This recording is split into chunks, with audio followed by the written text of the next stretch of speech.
What's good, YouTube? I'm back. Today I have a new video for y'all. We're gonna do some tier lists. We have a tier list of from contenders to teams that aren't good. I'm not gonna talk about every team because that video would be like 30 minutes long. But I'm gonna highlight the big things. I'll explain what my tier list is as well. We're approaching the All-Star break, so the middle of the season. I think it's a good time to kind of just look over some teams, look over who are the teams that I think are good in the league right now, who I think is young and promising, and other things. So let's just get to it. I'm excited to show this video for you guys. Without further ado, let's just go ahead and jump into it. So the first thing I'm gonna say, I'm gonna go over our let's look forward to the all season, our bad teams. Let's just go ahead and get that out the way. Raptors, not great, but can facilitate trades for other teams, which I think will be important. I'll get to that a little bit later. Nets are bad. Portland Trailblazers are bad.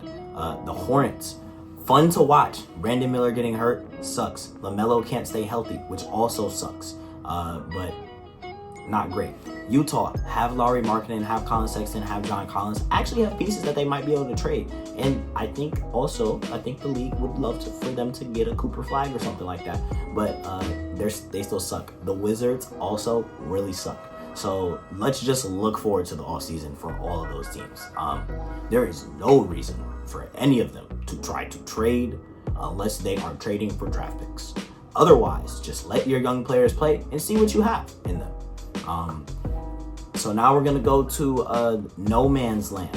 I call it no man's land bad because these teams are not good, but these teams are also not so bad that they don't have talented players, right? So first off, we'll start over here. Pelicans, they're kind of stuck because they have Zion, who remains like in and out of the lineup, unhealthy, all that. But then they have like DeJounte Murray, CJ McCollum. I like V's Messi. I don't know how to pronounce his name, but the big man. Y'all know who I'm talking about. I think Trey Murphy is a budding star, but that New Orleans team doesn't have enough. They're not very good, and they're kind of tied up with Zion. So not great. No man's land. I'm actually gonna move the Hawks up. I'll talk about them a little bit later. The Warriors are in no man's land and they're not good. Steph Curry is getting his career wasted. I just want to be clear. The Warriors, maybe 2 years ago, had the opportunity to pick which timeline they wanted to go with. Do you want to go with young players and focus on the future? Or do I want to go with my older guys and I want to maximize Steph Curry? Well, the Warriors tried this thing where they wanted to do both. Both doesn't work in the NBA. I don't know if anyone's ever explained that.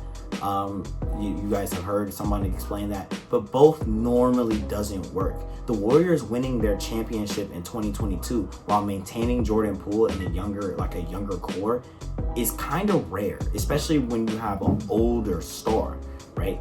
So the Warriors, I think, when they picked James Wiseman, that pick probably should have been traded. I thought they should trade that pick personally because I think you have one of the top 10, top 15, whatever you want to call it. In my opinion, the best point guard player ever, right?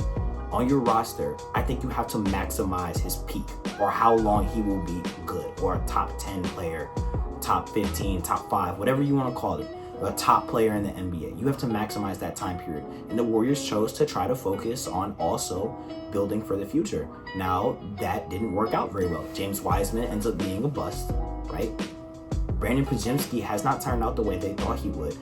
They were putting him on this high pedestal, this holy grail, the entire offseason that they wouldn't trade him.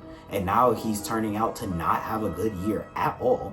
Really is not the player. He's not a star. That is not a star. And he's shown flashes, but it's been the same thing every year for him. Shown flashes. Nothing's materializing. Moses Moody hasn't ended up being a superstar. Like, you haven't hit on these draft picks, and now you're in no man's land because Steph Curry is old. Draymond's old. You got rid of Klay Thompson and picked up Buddy Hield. And Buddy Hield is just playing exactly like Klay Thompson did. He shot well for the first 2 months of the year, and all of a sudden every month since the beginning of the year, his 3-point percentage has been dropping. So Warriors, not a great place. Philadelphia, it's literally just injuries, but I think most people predict this. Embiid doesn't stay healthy, and I think it's funny that Paul George decided to go to the 76ers because he had problems with Kawhi being in and out of the lineup, and then went somewhere where the best player also is always in and out of the lineup. That didn't make any sense, Paul George. No sense at all. But Tyrese Maxey is really, really great. Kelly Oubre's been playing pretty well. Jared McCann was such a bright spot. Sucks that he got injured. Probably would have won Rookie of the Year. But they're in a bad no man's land because they pay a lot of money to 2 players who don't play. So, or barely, one of them barely plays and one of them doesn't play at all, basically. So that kind of sucks for them. Suns, similar situation. Pay a lot of money to Bradley Beal. I think the Suns are the prime example that big 3 or just talent acquisition doesn't work anymore. Name acquisition doesn't work anymore. The Lakers tried it with Russell Westbrook. Right now, fit, switchability on defense, 3-point shooting, like team camaraderie has shown to be extremely important. So the Suns are kind of in no man's land. They're trying to trade Bradley Beal right now, but he has a no trade clause. So not really many places that they can ship him to. The Bulls are also in a similar situation where they have talent. They have Zach LaVine, they have Kobe White, they have Vooch, but they're not a good team. And quite honestly, they probably should sell everything. But I think there was a report that they're trying to sell everything anyway. Anybody can go. So I think that's interesting. We'll see how that goes. Then we have the Heat, who are probably in the worst position because of Jimmy Butler and Pat Riley and this little feud they have going on, bickering. There is nothing for them to do except for trade Jimmy. Tyler Hero is really, really great. Bam is good, but Bam's offensive production is not always the best. So the Miami Heat kind of suck. I'm not going to talk about it too much. It's been the talking point for all of NBA media talk for the past 4 weeks. So I'm going to leave it alone. We're going to kind of speed through the no man's land of the decent teams here, in my opinion. The Lakers, you have LeBron and AD, so your team's not going to be that bad. But around them, not great, except Vando came back and Dorian Finney-Smith is great. So I think that defense really helps them, and maybe they could move. They're a team you don't want to see in a series, but I also don't think they're very good. So they're a decent team, but they're in no man's land because they can't really do much. There's not anything they can trade to make a big move. So Minnesota Timberwolves are also not a bad team because they have Anthony Edwards, but Julius Randle sucks. And he also sucks playing on the court with Rudy Gobert. That court spacing is god-awful. I don't know why they thought that was a good idea. Obviously, they traded Cat because they didn't want to go into the second apron because of how much Cat's contract was, but it ended up hurting the team so clearly. I say they're also decent because they have young pieces. Like, they have Rob Dillingham, who has shown promise recently. So, but they're not good. Clippers, similar situation. Kawhi, not healthy. But Harden and Norman Powell are playing really, really good. I think they're both deserving. They're both having all-star caliber seasons, but they're not going to be all-stars probably. But, you know, it is what it is. Pacers, I think they're kind of in no man's land, that they're not old, but Tyrese Halliburton didn't materialize into the player you thought he was going to be, which kind of sucks. But they're not bad. They still have Pascal Siakam. They have Miles Turner. They have some decent players, but I don't think that's a great team. I don't think they're a competing team like for a championship, but they're not a bad team. And they have some young pieces. The Kings kind of in a similar spot I say they're in a similar spot like where they have talent, but they kind of need to trade. They got rid of Mike Brown, and the team kind of went on a run with Doug Christie recently, but it's been made kind of clear to the Kings that it's not a guarantee that De'Aaron Fox comes back next year as a free agent. So I think if you really don't think that you're going to keep De'Aaron Fox, I think you have to trade him, honestly. I really say that because trading him, to me, you could get a lot for him. And letting him walk in free agency, a player that good, letting him walk for nothing would really, really hurt your team. Atlanta Hawks, Trae Young is having a really, really good year. He's not going to make, I don't think he's going to make All-Star team. He might, he's probably close, but probably not going to make it. Dyson Daniels plays really great. DeAndre Hunter's been playing really great. They're kind of making a shift to Onyeka Okongwu, but I don't think that's a great team. So, but they're not bad. So they're in no man's land. They're decent. I don't really think there's many moves for them to make. There's not a move that would push them over the top, and I don't think there's much for them to do. I think they play it out, see what they have in these young guys, and kind of let it rock. Young with promise. I'm actually going to start over here with the Spurs. Obviously, they have Wemby. I think the biggest thing right now is that he looks like he could be the best player in the NBA, like, very soon.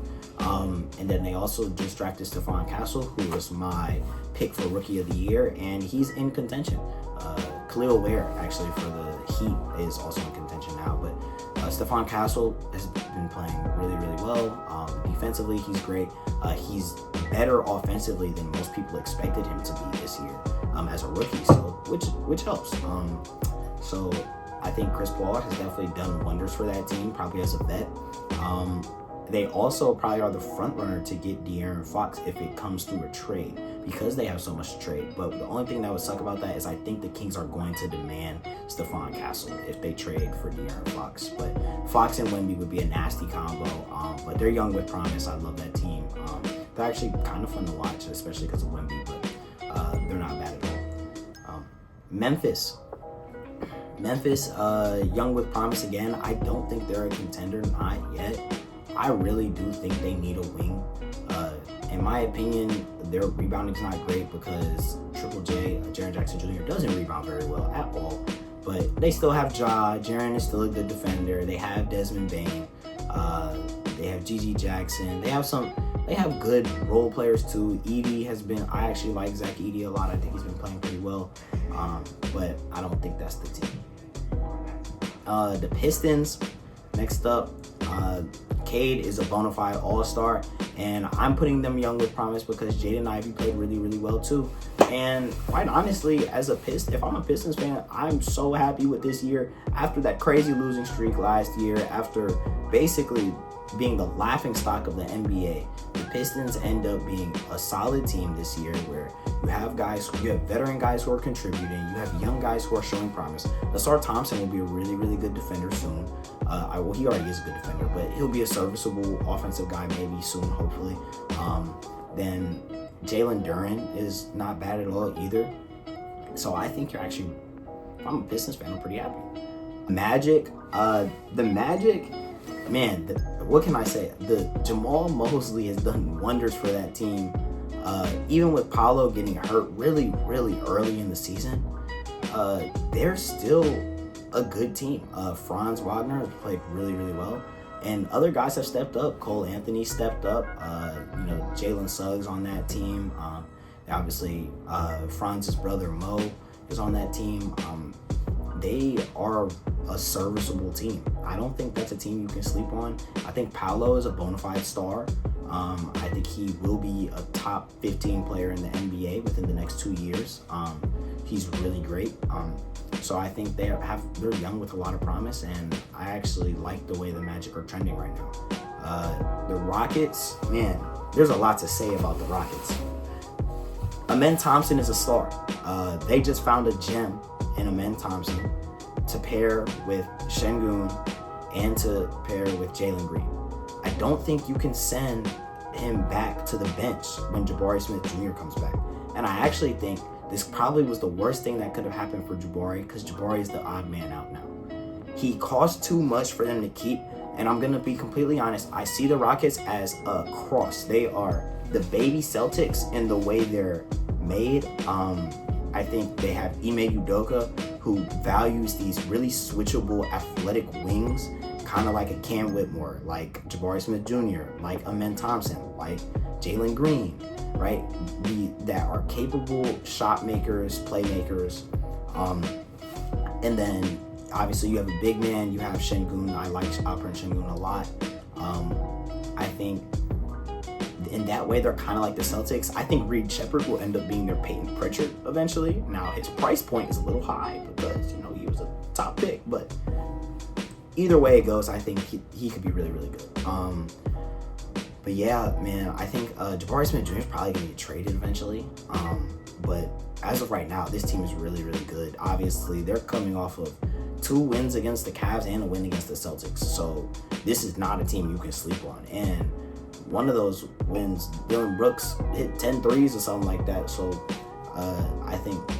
I don't think that they're old enough, and I don't think that their best players will be ready for that moment quite yet. I think they're where the Thunder were about 2 years ago. So that's why I say they're young with promise, and they're not, don't want to see them in a series contender tier for me. My don't want to see them in a series, if you notice a trend here, these are basically teams that have had prior success that have superstars that could win you a series. Dame and Giannis can win you a series. Jokic can win you a series. Luka and Kyrie can win you a series. So similar thing with the Mavs, it's all about health. Luka has to be healthy, but PJ Washington has been playing really great. Daniel Gafford's been playing really well. Kyrie's been playing well. As long as they make it to the playoffs, I don't think that's a team I really want to see, if I'm being completely honest. The Bucks, similarly, Dame and Giannis have kind of figured it out. But Chris Middleton hasn't come back in the way that they're anticipating. And I know that the Bucks are have been in rumors for Bradley Beal. I don't know how much I love that.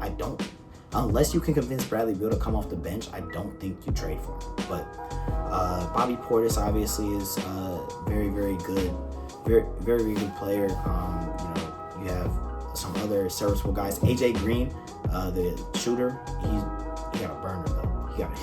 He got a burner. So the Bucks are a solid team. I don't think they're a team that you would sleep very soundly playing against in the playoffs. The Nuggets, similarly, they have Jokic, obviously. Jamal Murray has been playing better as of recently.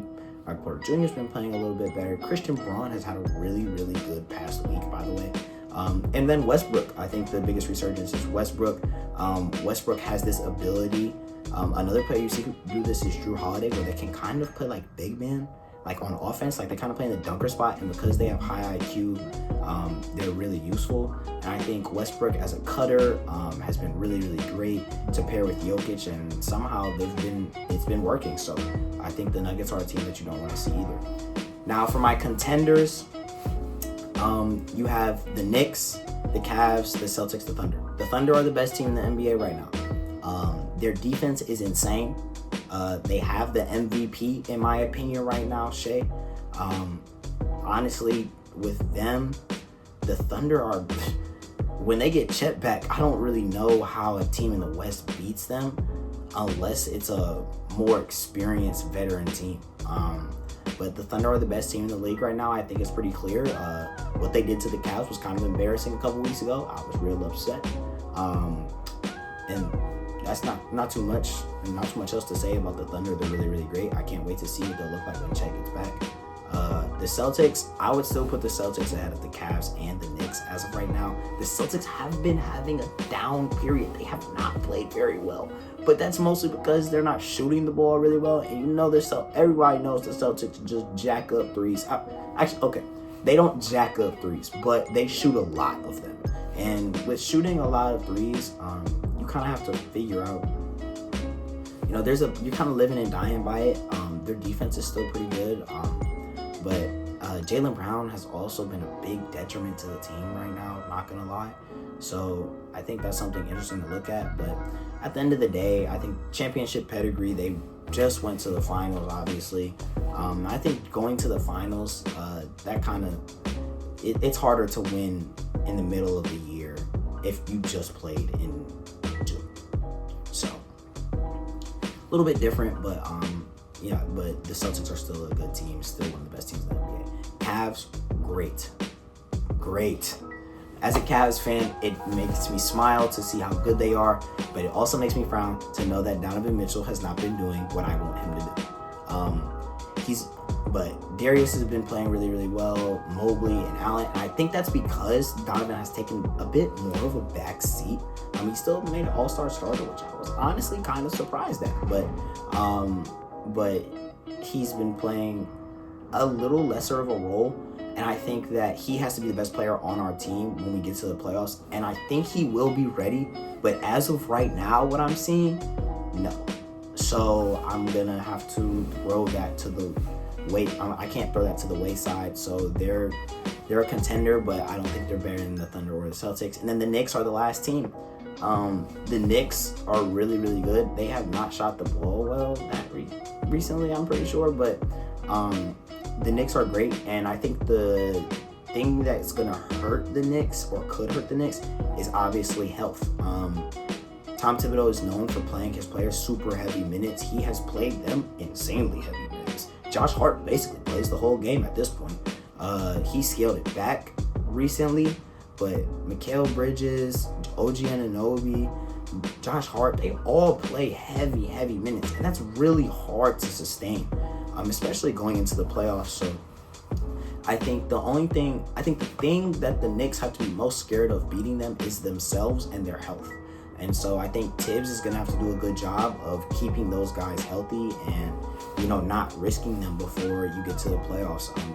And that means you're probably going to have to take off a couple nights. I know a lot of fans don't like to hear that, but ultimately, if you're a contending team, I can't risk my best players getting hurt up 20 or something like that in game 53, in the middle of the season. So I think the Knicks just have to stay healthy. Cat's having a career year, obviously, so Brunson's still playing really, really well. So I'm excited to see him, but thank you. These are my tiers. Let me know if you guys have any ideas or thoughts. I know some people don't really see the Knicks as a true contender. Some people are probably surprised I don't see the Rockets as a contender as well, but this is my tier list.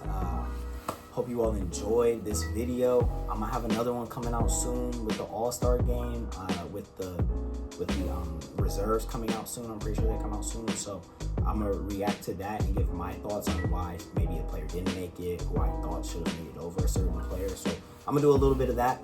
But thank you guys for watching. I enjoyed this one. I'm gonna see you on the next video, man.